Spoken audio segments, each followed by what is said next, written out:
everybody, my name is Kimberly and welcome back to my channel. I have collected many books this month. Well, technically I collected 6 books this month, but that means a book haul. One of the books I collected this month was one of the books I mentioned in my previous videos about a book that I have been wanting for ages, but I haven't yet gotten, and that is Me Before You by Jojo Moyes. I have already read this before and I loved it, which is why I wanted to get it. It is a must reread. I've been off and on because I don't want to cry again, and I know I will. I watched the movie to it the other day and I was tearing up.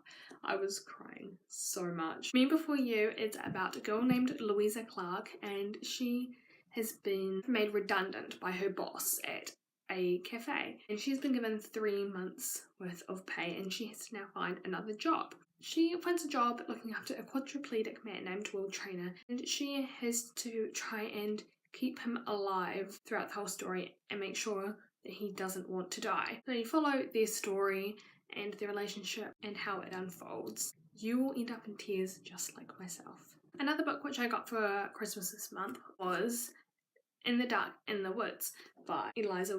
This is a book about a girl named Castley, and her father has got 6 kids, including Castley, 3 boys, 3 girls, and he believes that they are the most pure children of them all and that they will be the only ones that go into the afterlife in heaven, that they shall be together forever and marry one another. And they thought it was perfectly normal until they went to a normal school, where they learned that that is not okay and it is actually illegal. Castley, she just wants to be a normal teenage girl. She's 16, she just wants to go to parties, drink, and wear shorts. So it's all about how she's trying to escape her father and how she finds out who her father really is, and that he's not trying to be nice, he's an abusive father towards the kids. She is trying to escape all of that whilst trying to keep her siblings safe.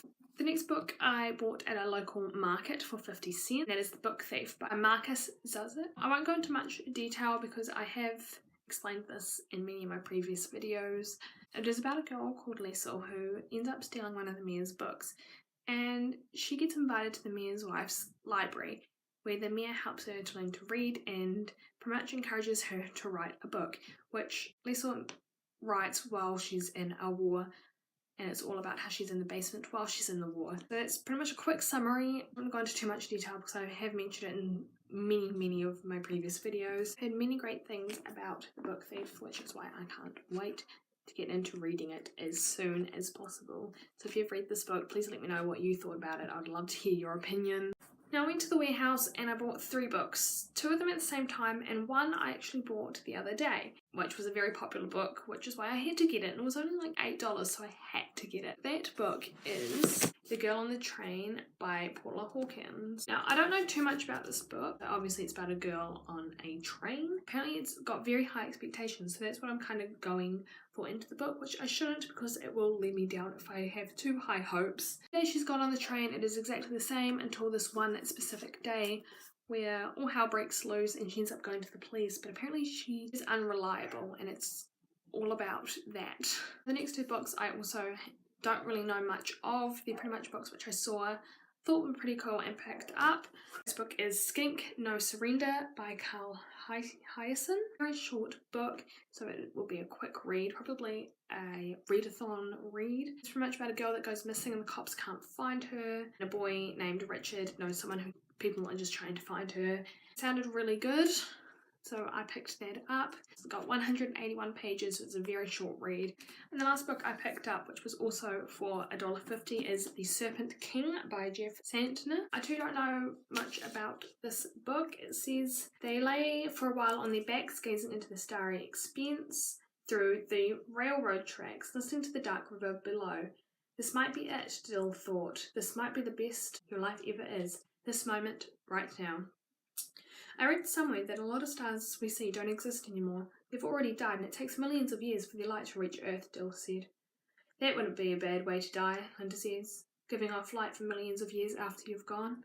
That sounded extremely interesting for me, so I decided to pick this up. I haven't yet read it, which obviously because I don't know much about it, but I have high expectations for this one because of how well that sounded at the back. That's the cover, and then If we take away the folded bit, this is what it looks like.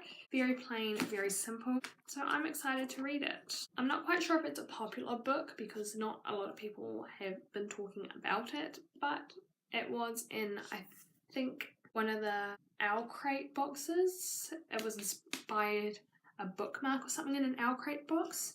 So I presume it was popular enough if Owl Crate used one of its quotes. So that is it for today's video. Thank you for watching. That was all 6 of the books I either bought or got given this month. If you have read any of them, please tell me down below what one I should read first. If you haven't seen my face before, make sure you hit that subscribe button down below. I post every Sunday and sometimes random videos throughout the week. I will see you in my next video. Bye!